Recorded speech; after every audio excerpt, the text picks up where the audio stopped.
नमस्कार दर्शकों, आज हम आपको लेकर चलेंगे 511 वर्ष पूर्व की उस ऐतिहासिक घटना की ओर जिसके रहस्य से पर्दा संत रामपाल जी महाराज ने उठाया। और इस घटना का संबंध एक ऐसे महापुरुष से है जिसे कोई संत तो कोई कवि तो कोई भगवान मानता है, जिनका नाम है कबीर साहिब जी।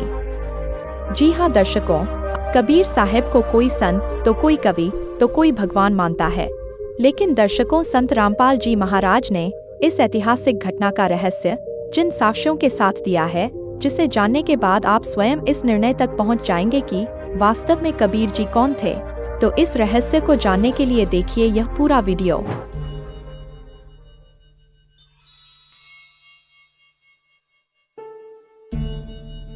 कबीरा कबीरा है कबीरा कबीरा है कबीरा कबीरा है कबीरा कबीरा है कबीरा कबीरा है कबीरा।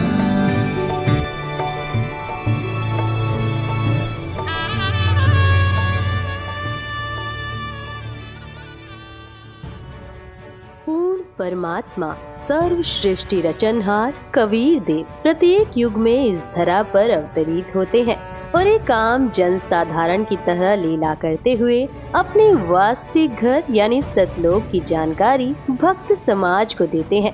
लेकिन उस समय अधिकांश लोग परमेश्वर की पहचान नहीं कर पाते। लगभग 625 वर्ष पूर्व पूरी सृष्टि को बुनने वाले कबीर साहिब जी काशी नगर की जुलाहा बस्ती में एक टूटी सी झोपड़ी में 120 वर्ष तक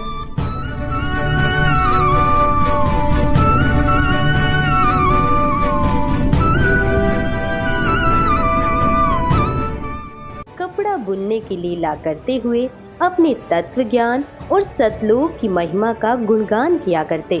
उन्होंने समाज में फैले पाखंडवाद को समाप्त किया और भक्तों को एक सच्ची भक्ति का मार्ग दिखाया। इस भक्ति के फल स्वरूप लोगों को परमात्मा का वास्तविक लाभ मिलने लगा। इससे प्रभावित होकर उस समय के हिंदू और मुस्लिम दोनों धर्मों के 64 लाख श्रद्धालु कबीर परमेश्वर जी के शिष्य बन गए। वहीं दूसरी तरफ कबीर परमेश्वर जी को एक आम भक्त, संत व गरीब जुलाहा समझ उस समय के मुल्ला, काजी, पंडित और ब्राह्मण कबीर साहिब जी की महिमा चारों ओर फैलते देख ईर्ष्यावश आए दिन उन पर जुल्म करने की अस्थायी कोशिश करते ही रहते थे। जब सब षड्यंत्र फेल हो गए तो काशी के सभी पंडितों और काजी मुल्लाओं ने सभा करके निर्णय लिया कि कबीर एक निर्धन जुलाहा है। हम इसके नाम से पूरे हिंदुस्तान में चिट्ठी भिजवा देते हैं कि कबीर सेठ पुत्र नीरू जुलाहा कॉलोनी बनारस वाला 3 दिन का भोजन भंडारा करने जा रहा है। सभी अखाड़े वाले बाबा और साधु संत आमंत्रित हैं। साथ में अपने अपने शिष्यों को अवश्य लाएं। तीनों दिन प्रत्येक भोजन के पश्चात सभी साधु संत, ब्राह्मण, काजी मुल्ला, पीर पैगंबर और औलिया को एक दोहर, एक मोहर तथा जो कोई सूखा सीधा यानी आटा, मिठाई, घी, दाल, चावल भी लेना चाहे वह भी दिया जाएगा। दोहर एक लोई होती थी जो उस समय की सबसे महंगी और उपयोगी कंबल मानी जाती थी, जिसे अमीर लोग ही ओढ़ते थे। मोहर लगभग 10 ग्राम सोने से बनी होती थी, जिसकी वर्तमान कीमत लगभग 30,000 रुपए है। उस लोहे की कीमत वर्तमान में 10,000 से कम नहीं है। सर्वसम्मति से यह निर्णय लेकर पत्र भिजवा दिए गए और दिन निश्चित कर दिए गए। निश्चित दिन को 18 लाख साधु संत, ब्राह्मण, मंडलेश्वर अपने अपने शिष्यों सहित पहुंच गए। सबको लालच था कि प्रत्येक भोजन के पश्चात उपरोक्त दक्षिणा मिलेगी, इसलिए अपने अपने शिष्यों को मंडलेश्वर ले आए कि अच्छा माल मिलेगा, सूखा सीधा भी लेंगे, महीनों का खाने का और कई हजार का सोना तथा लोई मिलेगी, बेचकर काम चलाएंगे। कबीर परमेश्वर ने 2 रूप में अभिनय किया। एक रूप में वह अपनी कुटिया में बैठे रहे, दूसरे रूप में अपने सतलोक से 9 लाख बैलों पर थैले रखकर पका हुआ सामान तथा सूखा सामान और दोहर मोहर भर कर ले आए। आया है बंजारा केशव आया है, काशी आया माल अपारा केशव आया है।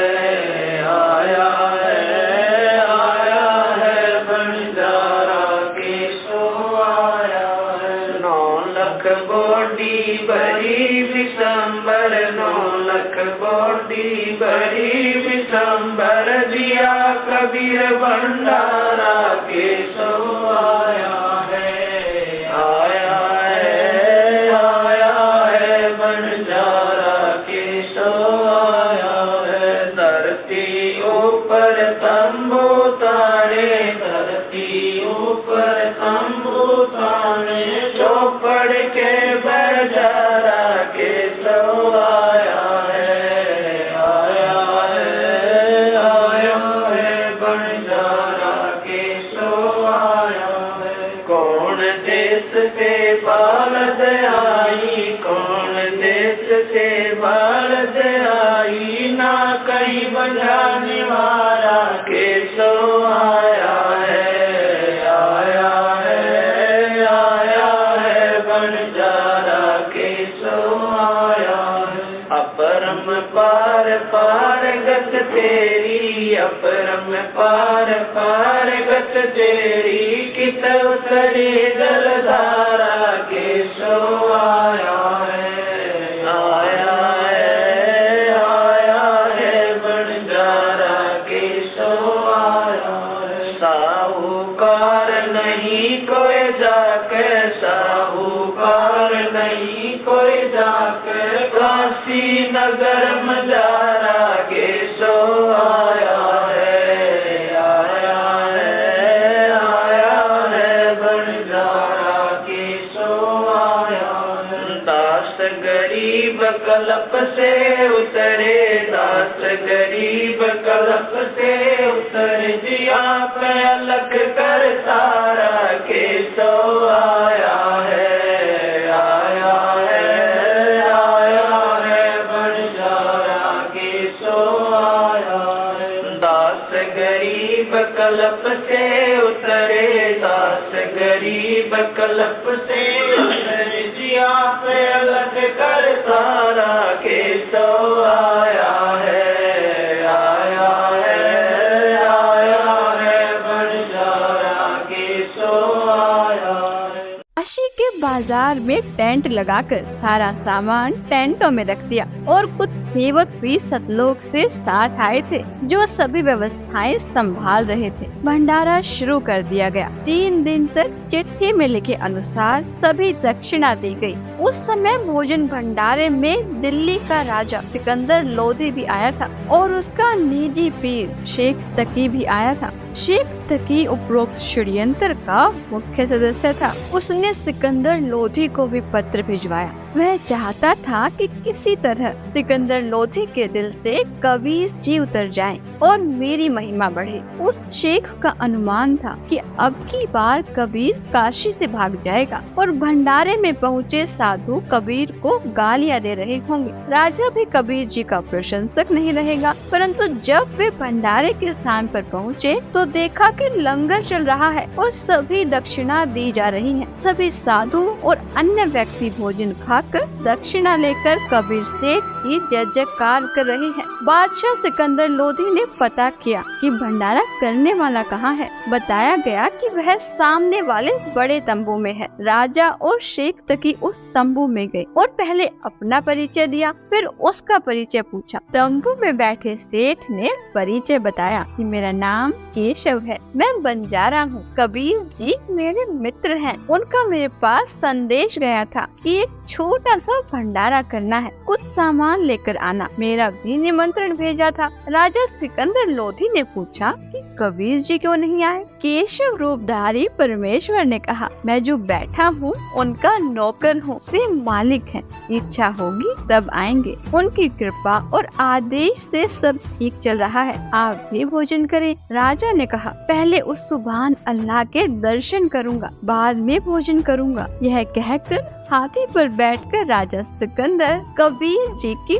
कुटिया पर पहुँचे। साथ में कई अंगरक्षक भी थे। कबीर परमेश्वर जी को संत रविदास जी ने सुबह ही बता दिया था कि हे कबीर जी, आज तो विरोधियों ने बनारस छोड़कर भगाने का कार्य कर दिया है। आपके नाम से झूठे पत्र भेज रखे हैं और ऐसा ऐसा लिखा है। लगभग 18 लाख व्यक्ति साधु संत लंगर खाने पहुंच चुके हैं। कबीर जी ने कहा कि मित्र आ जा, बैठ जा, दरवाजा बंद करके साकर लगा ले। आज का दिन बिताकर रात्रि मैं अपने परिवार को लेकर भाग जाऊंगा, कहीं अन्य शहर गांव में निर्वाह कर लूंगा। जब उन्हें कुछ खाने को मिलेगा ही नहीं तो चिल्लाकर गाली गलौज करके चले जाएंगे। हम साकर नहीं खोलेंगे, यदि किवाड़ तोड़ेंगे तो हाथ जोड़ लूंगा कि मेरा सामर्थ्य आपको भंडारा कराने का नहीं है। गलती से पत्र डाले गए, मारो भावे छोड़ो। दोनों संत माला लेकर भक्ति करने लगे। मुँह बोले माता पिता तथा मृतक जीवित किए हुए लड़का तथा लड़की सुबह सैर को गए थे।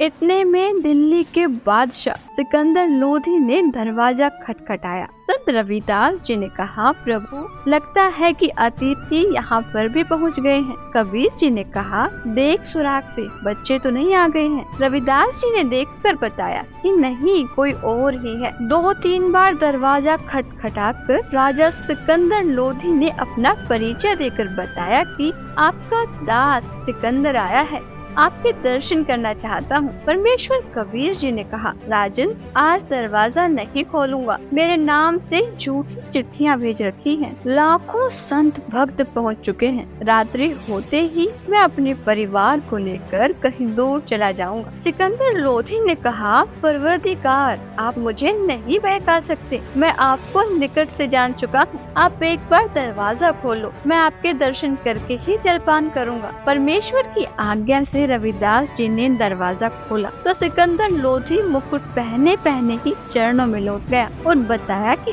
आप अपने आप को छिपा कर बैठे हो। आपने कितना सुंदर भंडारा लगा रखा है। आपका मित्र केशव आपके संदेश को पाकर सर्व सामान लेकर आया है। आपके नाम का अखंड भंडारा चल रहा है। सभी अतिथि आपके दर्शनाभिलाषी हैं। कह रहे हैं कि देखे तो कौन है कबीर सेठ जिसने ऐसे खुले हाथ से लंगर कराया है। मेरी भी प्रार्थना है कि आप एक बार भंडारे में घूमकर सबको दर्शन देकर कृतार्थ करें। तब परमेश्वर कबीर जी उठे और कुटिया से बाहर आए तो आकाश से कबीर जी पर फूलों की वर्षा होने लगी और आकाश से आकर सिर पर सुंदर मुकुट अपने आप पहना गया। तब हाथी पर बैठकर कबीर जी तथा रविदास जी व राजा चले तो सिकंदर लोधी परमेश्वर कबीर जी पर चंवर करने लगे और पीलवान से कहा कि हाथी को भंडारे के साथ से लेकर चल। जो भी देखे और पूछे काशी वालों से कि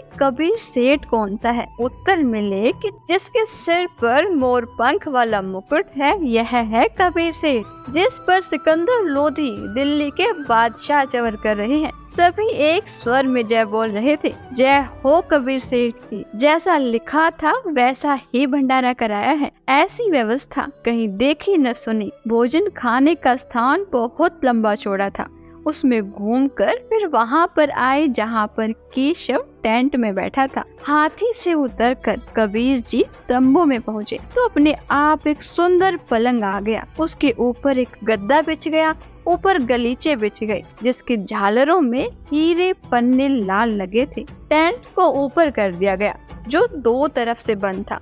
खाना खाने के पश्चात सब दर्शनार्थ वहां आने लगे।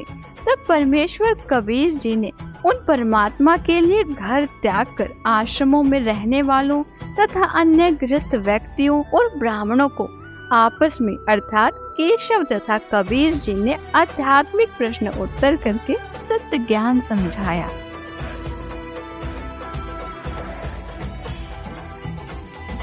चौपड़ के बाजार फिर कर आए के सो पास, गरीबदास कुर्बान गति क्या क्या कहूँ विलास।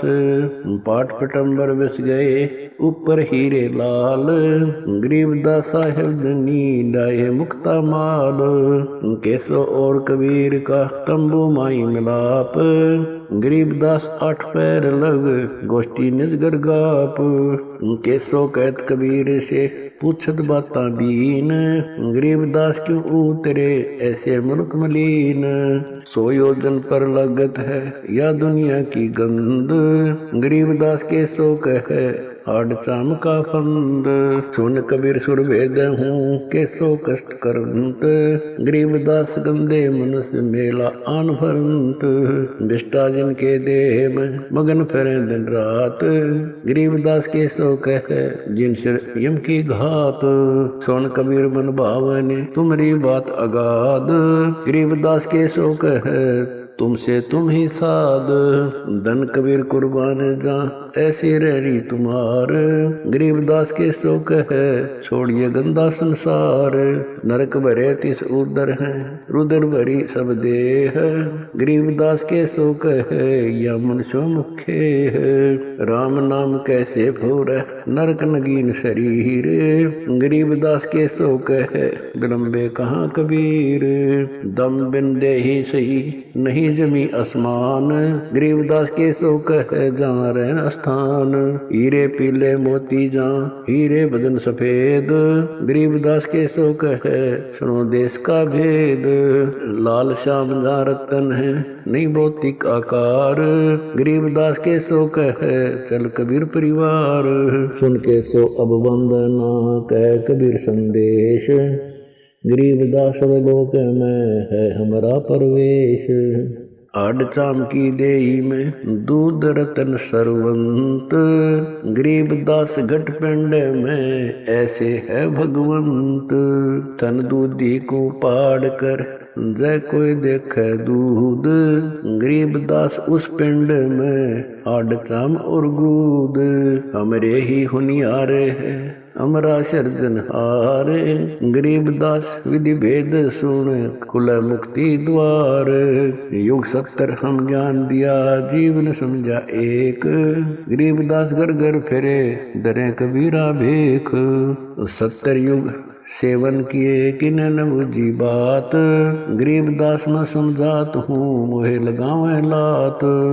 कल्प कोटि युग बीतिया हम आए हर बेर, गरीबदास के सो सुनो देन भक्ति की टेर। स्वर्ग मृत्यु पाताल में हम बैठे कई बार, गरीबदास घर घर से जा मार मार के मार। हमारी जात अपूर्वी पूरब रहनी हमारे, गरीबदास कैसे जुड़े पश्चिम के कतार। हम है ठेठ पूरब के उतरे औगट घाट, गरीबदास जी दक्षिण के यो नहीं मिलती साट। हम पूरब के पूर्वी उत्तर देश उतरंत, गरीबदास जी दक्षिण के यो नहीं संग चलंत। जिन्हों हमारी सीख ली काटू जरा मण जंजीर, गरीबदास के सो सुने ऐसे कह कबीर। फिर बाजी विद न रचे वह नी जीव अवंत, गरीबदास सत्यलोक में अमर पटा पावंत। अनंत कोट बाजी जहाँ रचे सकल ब्रह्मंड, गरीबदास मैं क्या करूं काल करत जीव खंड। किलों काल निकंद हूँ जीव वंश नहीं होए, गरीबदास जुल्ला कहे शब्द न बूझे कोए। मनुष्य जीव क्या बात है पशु पक्षी परवान, गरीबदास जुल्ला कहे करहूँ हंस अमान। मैं बंजारा आदि का यही हमारी साट, गरीबदास जी अबे करूं बोर न आवे बाट। एक गाड़ा एक जलाइए यानी मोए सुहाए, गरीबदास सतलोक में देहूं जीव पहुँचाए। सोन कबीर के शोक है जो कुछ करो शौकीन, गरीबदास मुख्तार तुम ही दीन वे दीन। सुन सतगुर तो से कहूँ तुम हो दीन दयाल, गरीबदास आदीन में तुम साहिब अब्दाल।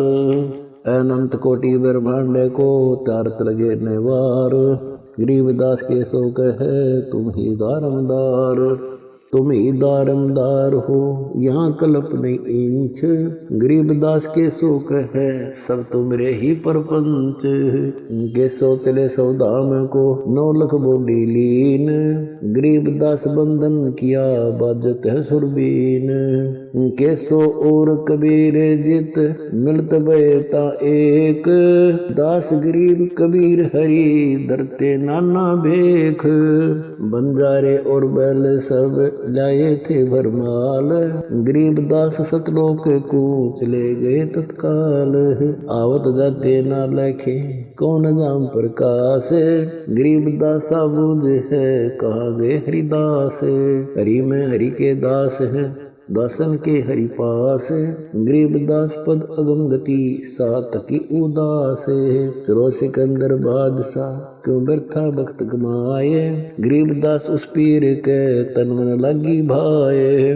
जेता शहर कबीर का हमरे बहुत अनेक, गरीबदास एक तक के लगी जुबान में। गूंगा भया बोले नहीं जवाब जुबान, गरीबदास मारा पड़ा बिन ही करो कमान। एता दोष दरह कहाँ दग्ध जमी आसमान, गरीबदास गूंगा भया बहरा हुआ कान। 8 पहर यानी 24 घंटे तक सत्संग करके उनका अज्ञान दूर किया। कई लाख साधुओं ने दीक्षा ली और अपना कल्याण कराया। विरोधियों ने तो परमेश्वर का बुरा करने की कोशिश की, परंतु परमात्मा को इकट्ठे करे कराए भक्त मिल गए अपना ज्ञान सुनाने के लिए। उन भक्तों को सतलोक से आया हुआ उत्तम भोजन कराया, जिसके खाने से अच्छे विचार उत्पन्न हुए। उन्होंने परमेश्वर का तत्व ज्ञान समझा, दीक्षा ली तथा कबीर जी ने उन्हें वर्षों का खर्चा भी दक्षिणा रूप में दे दिया। सब भंडारा पूरा करके सर्व सामान समेट कर बैलों पर रखकर जो सेवक आए थे वे चल पड़े। तब सिकंदर लोधी, शेख तकी, कबीर जी, केशव जी तथा राजा के कई अंगरक्षक भी खड़े थे। अंगरक्षक ने आवाज लगाई, बैल धरती से 6 इंच ऊपर चल रहे हैं, पृथ्वी पर पैर नहीं रख रहे। यह लीला देखकर सब हैरान थे। फिर कुछ देर बाद देखा तो आसपास और दूर तक न बैल दिखाई दिए और न बंजारे सेवक। सिकंदर लोधी ने पूछा, हे कबीर जी, बंजारे और बैल कहाँ गए? परमेश्वर कबीर जी ने उत्तर दिया कि जिस परमात्मा के लोक से आए थे उसी में चले गए। उसी समय केशव वाला स्वरूप देखते ही देखते कबीर जी के शरीर में समा गया। सिकंदर राजा ने कहा, हे अल्लाहु अकबर, मैं तो पहले ही कह रहा था कि यह सब आप कर रही हो, अपने आप को छिपाए हुए हो। शेख तकी तो जल भून रहा था, कहने लगा कि ऐसे भंडारे तो हम अनेकों कर दे। यह तो महोछा सा किया है, हम तो जग जोनार कर देते।